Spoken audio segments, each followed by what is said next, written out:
Hi everyone. Hi guys. It's lovely to see you again. We're back in our little isolation units here, but we thought we sort of resume scheduling with fragrance chat. The last couple of videos have been sort of our vintage fragrances and sort of looking at our first sniffs of our new perfume waft. But today is a very, I think, our first talk about this house. It is. If I'm right, our first ever discussion. It's And they are by Ensar Oud, and it's one. Yes. It's one. Often we ask when we do our videos, we ask for suggestions of houses we could try, and people have been saying Ensar Oud for ages. I mean, Yeah. when we talked about Arija Doric, for quite a lot of people said, they basically kind of gave us a list of other things to try: Bortnikov, Sultan Pasha, and Ensar Oud, and we've kind of worked our way through them, and it's taken us a while to get here, but I think it's been worth the wait. So. Absolutely has. Crime and Punishment. So I bought a bottle of, this is the EDP. There's also an X-ray, but I bought the EDP.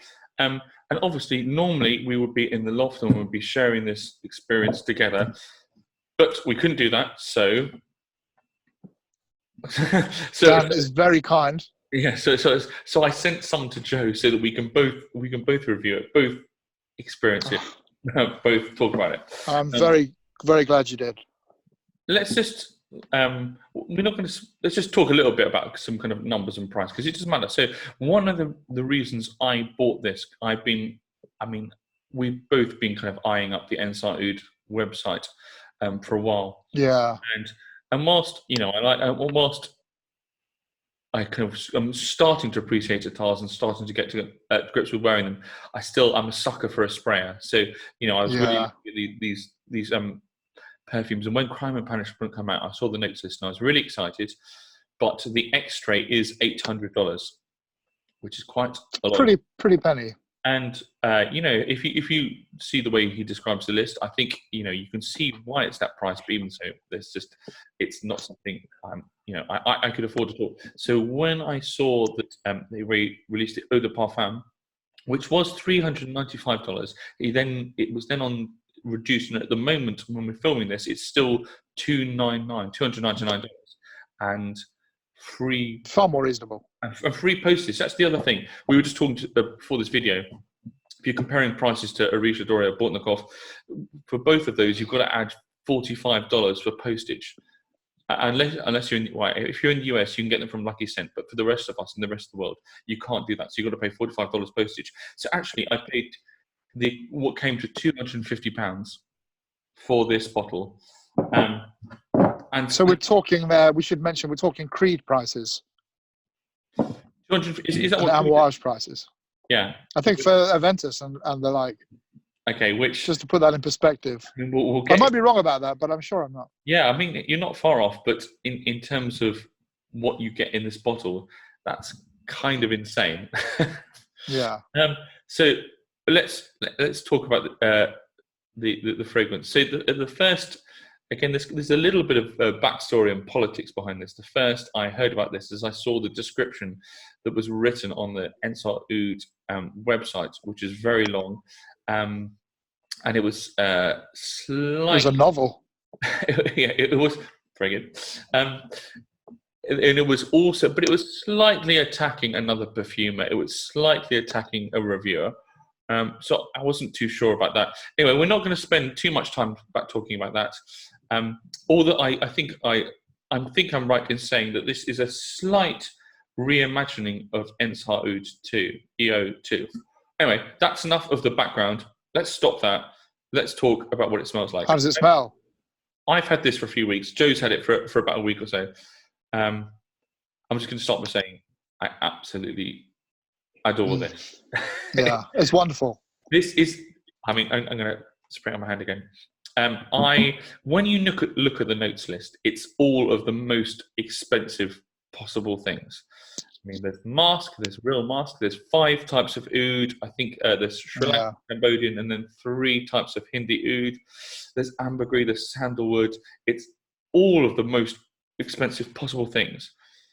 And yet... And without a hint of chaos. Exactly, but for me, you expect reading that note list, you expect to be smacked around the face by big, punchy things showing off.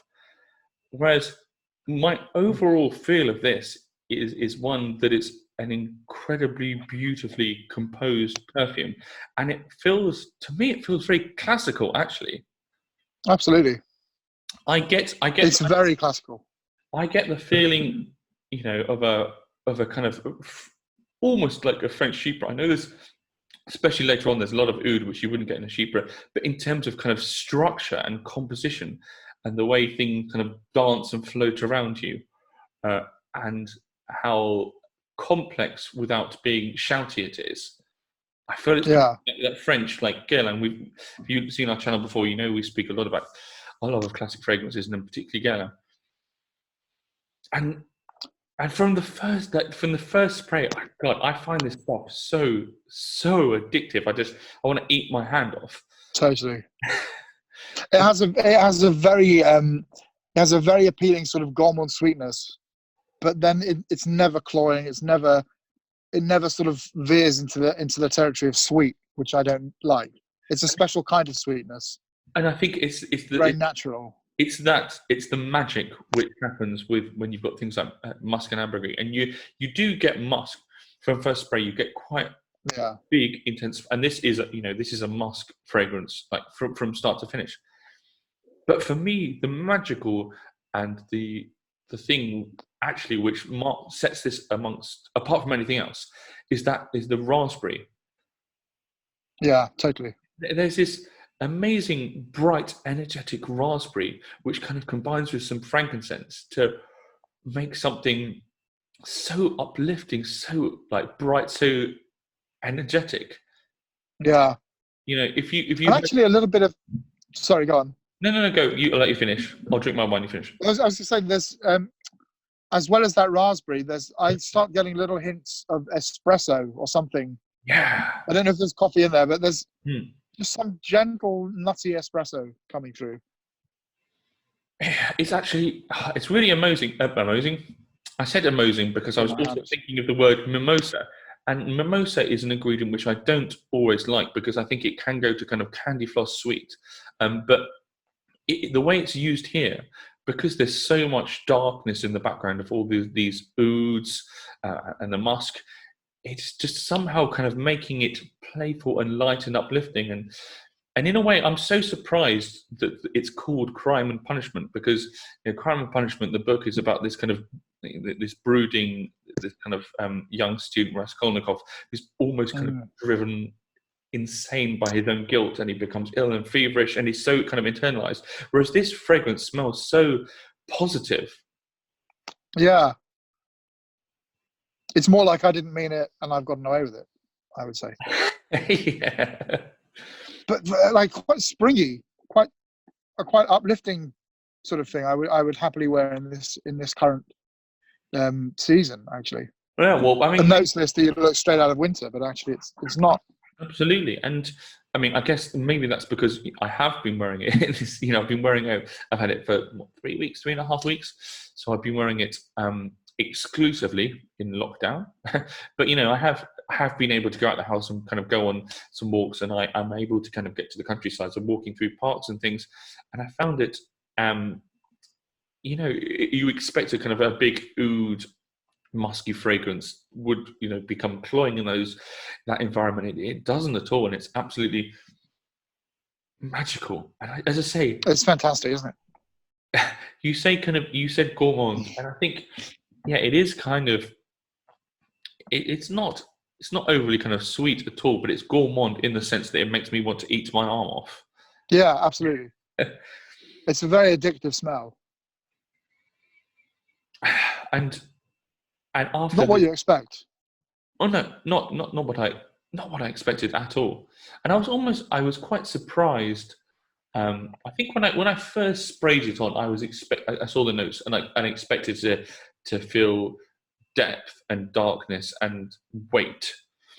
And there is Yeah, which kind of provides a bit of that, but I don't get that. I get bright and energetic and uplifting, and then after wearing it for a little while, you start to get a few kind of hints of florals. Wouldn't really describe this as a floral fragrance, but you just get slight suggestions of. No. And I mean, I mentioned to you, didn't I, the other day, that I find this almost like a Thai rose, a little bit, but the raspberry replacing what would be like a really lemony or geranium aspect absolutely of a good sort of Thai rose fragrance. Yeah, that's the thing. Like the Paris, for instance. The rose oud is such a kind of a hackneyed kind of marrying of ingredients, and somehow he's kind of taken that, and as you say, kind of made his own version of it. Especially, I think you're absolutely right. You kind of think of Thai rose with that slightly kind of lemony, slightly brightness, and he's kind of somehow done the raspberry. And I know it's not maybe kind of these aren't quite the same kind of Liuka fragrance, but something like Tuscan leather, the way the kind of raspberry is in that against all the dark, rich leather, I feel. Yeah, it's the contrast. Yeah, it's like, I mean, it's actually like any good balanced meal. Mm. You know, if you have a very creamy sauce, you want something to cut it. If you have a very fatty lamb, acidity. you want something fresh and acidity. And you know, it really works for that reason, I think. And raspberry is a lovely smell in its own right. It is. But I enjoy raspberry. I've been this. I've just been thinking, why isn't raspberry used more?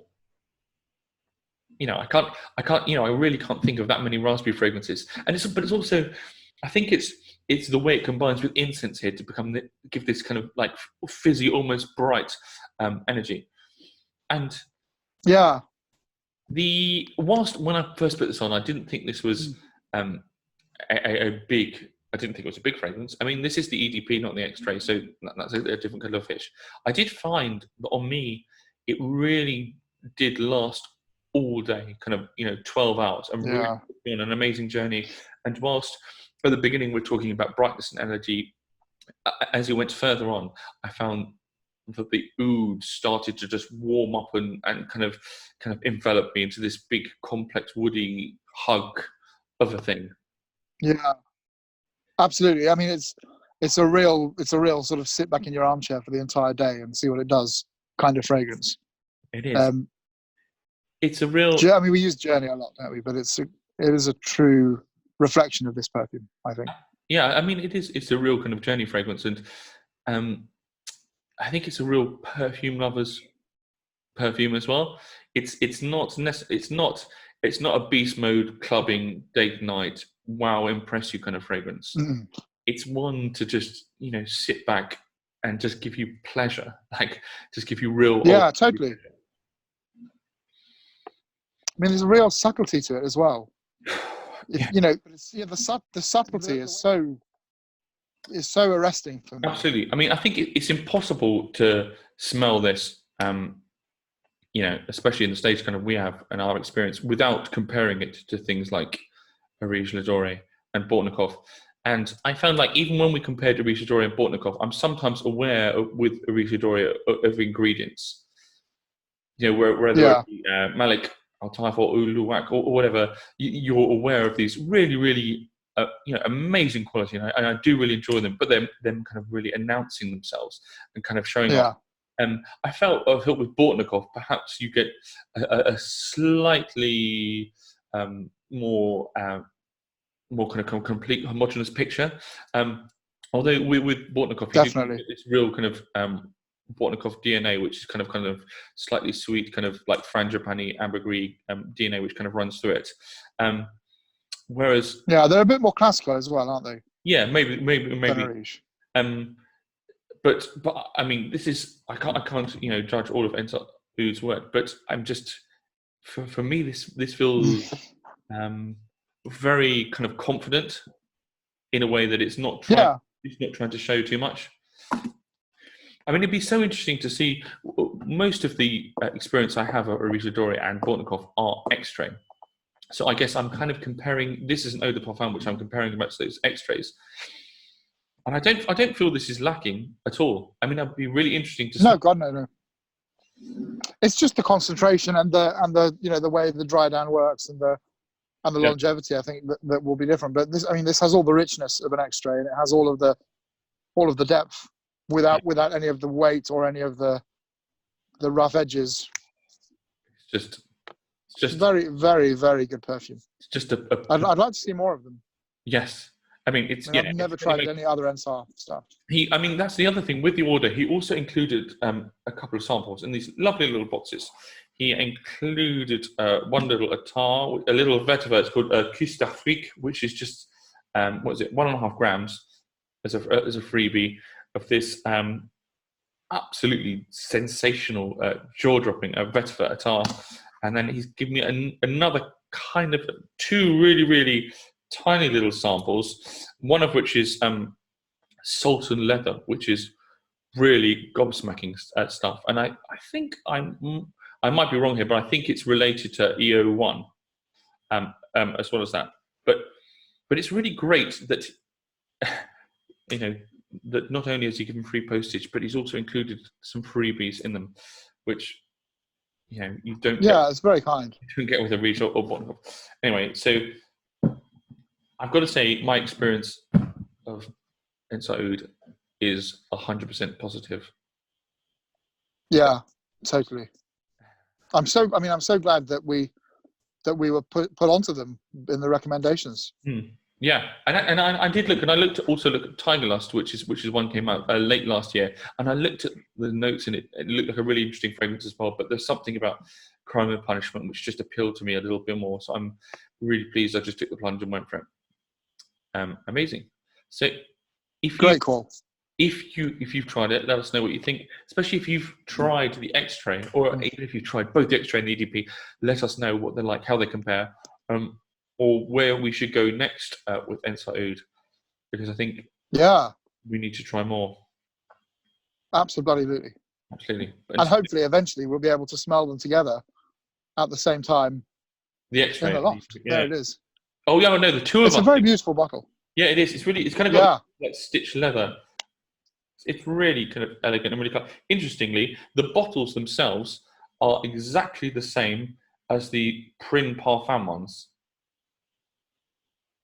I was wondering about that. I couldn't quite tell from here. The actual bottle inside it, but these come with these really like beautiful leather. I guess they must be kind of handmade, absolutely beautiful. But anyway, tell us where to go next. Tell us more about it. I mean, that's the other thing I wanted to say about my experience of Ensar Oud is, whilst I haven't tried his fragrances, the one thing I had been doing is watching his videos a lot. And his videos about all these amazing materials, oud, sandalwood, ambergris, mask, and I've been watching them to try and educate myself. And, in seeing the way he'd made those videos, I kind of seen his passion and his, near obsession. And, seeing somebody like that, it just excites me. Yeah, it's really inspiring, isn't it? And when, that kind of passion, once that gets into a bottle, it's got to be really exciting. Yeah, absolutely. Yeah. No, it's a journey of love making perfume. And I think if you don't have the passion to push the boundaries, then why bother? Yeah, and it's interesting that we kind of started by saying that the original description of this on the website was, there was a bit of the other side of the passion. There was obviously a bit of heat, a bit of anger, a bit of aggression, and I guess that's maybe you get both sides of the passion. Maybe you can't. Yeah, it just means they care. Maybe you can't have the the art without the passion of the artist as well. Absolutely. We're not going to talk. I don't know. I'm not going to delve into that kind of too much. But if you want to, please comment below. Yeah. But until next time, happy sipping.